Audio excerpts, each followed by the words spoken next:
Okay, so it looks like buying from Amazon in Ecuador just got a whole lot easier and cheaper.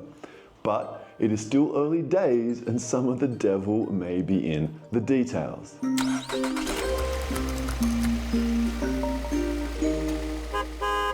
We were due to order a few items that we just couldn't find in Ecuador, and we were going to have them muled into the country. But I'm going to give the Amazon $5 international flat fee option a try instead. In this video, I'll show you how this new shipping option works, some thoughts as to what the limitations are likely to be, and I'll order some products too. Vamos! If you've lived in Ecuador for any period of time as an expat, I'm confident that you've thought to yourself, if only I could find some of my favorite thingamybobs that I used to just love in my passport country. Well, ordering many of these thingamybobs just got a whole lot more convenient thanks to Amazon's new $5 international flat rate shipping to Ecuador. So why does this matter? Well, first off, please keep supporting your local shops and suppliers, especially the small artisanal and market-based sellers. Just because you can now buy a lot more stuff on Amazon doesn't mean that you now need to buy everything there. Supporting your adopted community by buying local really does make a difference. A simple rule that we follow is that we reserve importing stuff only for those items we cannot find here. Now, okay, enough preaching. You're a responsible adult, and I'm sure that you can make your own judgment calls on the convenience versus the cultural impact of your Amazon addiction. Prior to this $5 Amazon shipping option, getting your Amazon deliveries to Ecuador was a real hassle. You could set your address to Ecuador and then order directly from Amazon, but the shipping and taxes were generally huge to the point it just really wasn't an option for many people. To cater to these shoppers, entrepreneurial locals would offer to mule these items in their personal luggage for a fee. This fee was sometimes based on the weight, like $8 per pound, or some items like cell phones had a flat fee of around $60. But these mules are not professional businesses and they operate in a bit of a legal grey area. There was no recourse should your mule get caught in customs, damage your items, or simply disappear with your entire shopping cart. Another option was to use a professional delivery service like Deblex or Larbox to send your items from the US to Ecuador. In particular, these programs tended to take advantage of Ecuador's 4x4 program. This program removed many of the taxes provided the shipment was less than 4 kilograms and cost less than $400. Some other conditions also applied, with the key distinction that these products were only to be used for personal use. These professional services did give you more security over your package with tracking numbers and stuff like that, but in my experience, they were still a little bit hit and miss, especially with their customer service. But they were generally a step up in reliability compared to muling. The final evolution was the creation of online shopping platforms like Tienda Mia that have a deeper integration with Amazon products. They essentially perform the same delivery service, but allow you to order from their website, which had a product feed from Amazon with delivery prices available at the time of ordering. This was perhaps the most convenient option, but the customer service still could have been better. For example, I recently tried to order something from Tienda Mia, but they removed the ability to talk to a human to ask any questions. My question was regarding product availability. I wanted to know if the Amazon Echo 8 I wanted to order was actually available in Ecuador.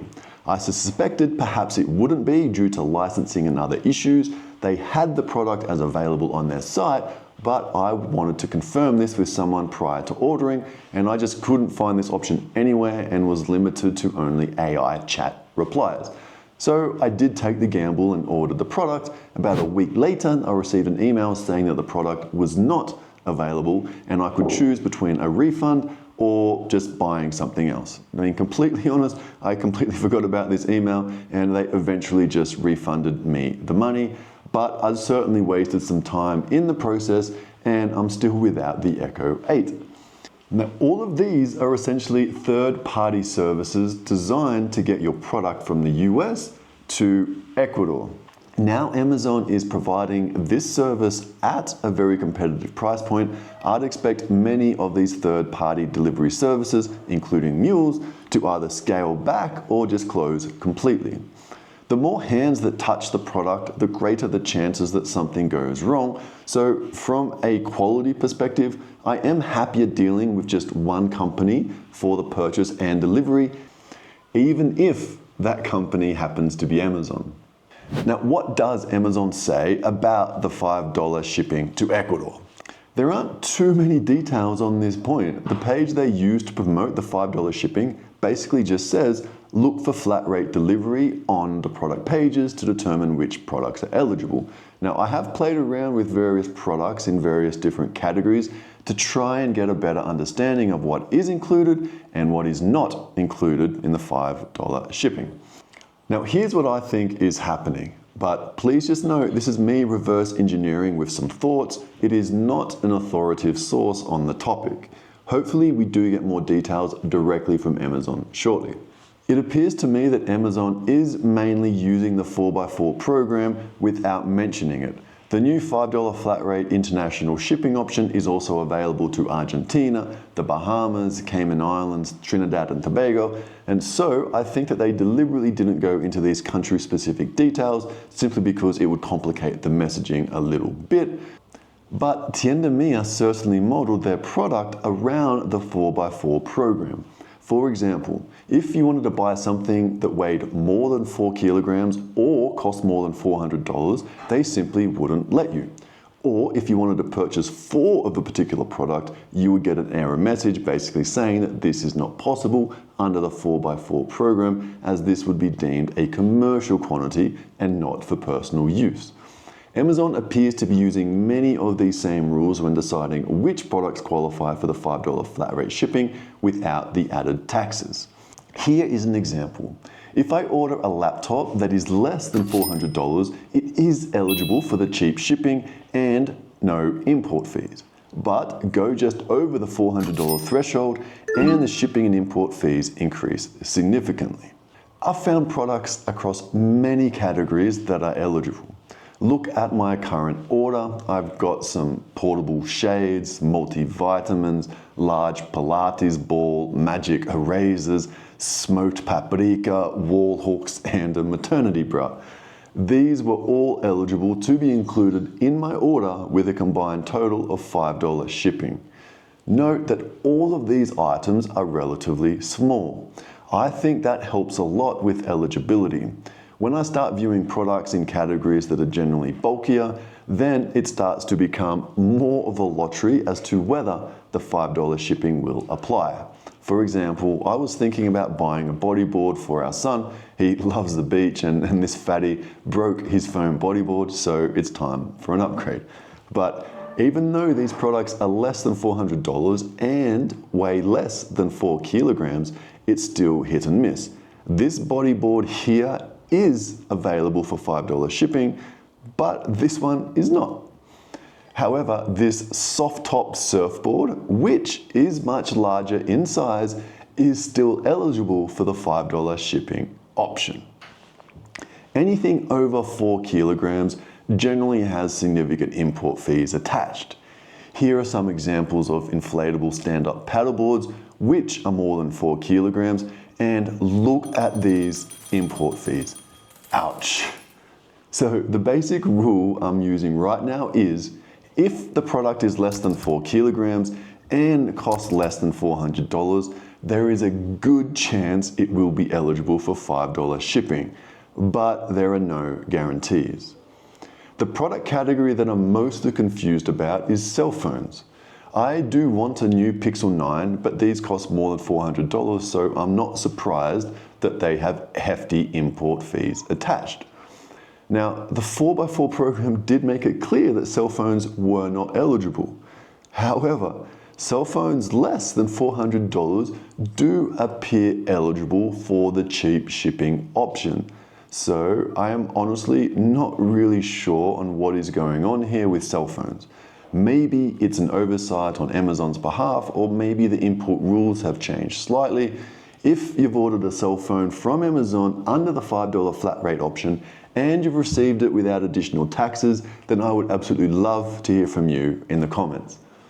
Now, how to order with the $5 flat fee shipping. It's pretty basic really. You are going to need your Ecuadorian address and ID.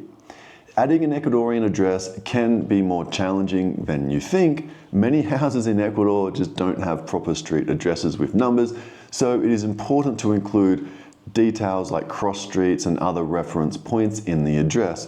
And you'd absolutely want to make sure you include a working Ecuadorian phone number so the delivery driver can contact you if they need more details or just to arrange when to deliver. In terms of IDs, they do give you 3 options: your cedula, Ecuadorian driver's license, or RUC. So yes, you'll need to have a cedula which you receive once you have a temporary residency. A RUC is just like a business tax number. Now, once you add the ID, it will be associated with your Ecuadorian address and used to calculate the appropriate shipping and customs fees. I've already added my details, so I'm going to just go ahead and proceed with my order like I would with any other Amazon purchase. I just need to make sure that I select the correct delivery address. And now I'm going to go ahead and finish the order. There you go. All seems to be fine. They are saying the order will be with me at my Ecuadorian home in around 20 days.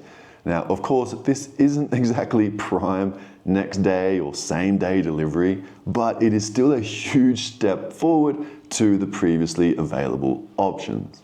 I'm not sure if I will get around to creating a detailed video when the package arrives, but if not, I'll definitely provide an update in the description. I've been in Ecuador long enough to expect the unexpected, but the optimist inside me thinks it will arrive without too many issues. Let's just give it about 20 days and see. If you successfully received your $5 flat rate shipping package, I would love to hear from you in the comments below. Now, if this video helped, please do consider giving it a quick like or subscribing to the channel for more content that helps you settle in Ecuador. Whatever you do, please don't forget to support your community by shopping locally. Looking for something else to watch? Perhaps try this video next. Ciao, ciao.